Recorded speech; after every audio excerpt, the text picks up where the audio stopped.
بلی کے جھوٹے کا حکم، یعنی اگر کسی برتن میں پانی آپ نے رکھا ہے وضو کے لیے یا کسی اور چیز کے لیے، تو اس پانی میں اگر بلی منہ مار دے تو کیا وہ پانی ناپاک تو نہیں ہو جائے گا؟ وہ کیا پانی سے اس پانی سے وضو کیا جا سکتا ہے یا نہیں؟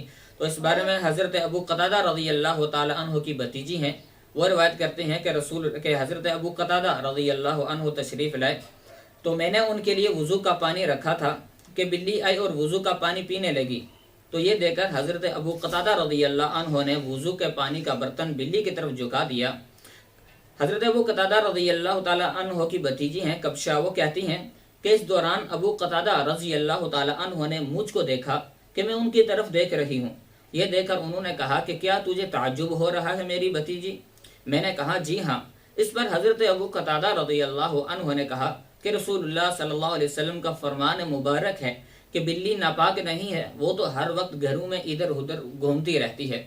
تو اس لیے اس روایت سے یہ بات ثابت ہو جاتی ہے کہ اگر بلی کسی برتن میں کسی پانی میں اگر منہ مارتی ہے اور کوئی شخص اس سے وضو کرتا ہے تو وہ وضو درست ہوگا، وہ پانی ناپاک نہیں ہوگا۔ جب پانی ناپاک نہیں ہوتا تو اس کا وضو درست ہوگا، انشاءاللہ آپ کی نماز بھی درست ہوگی۔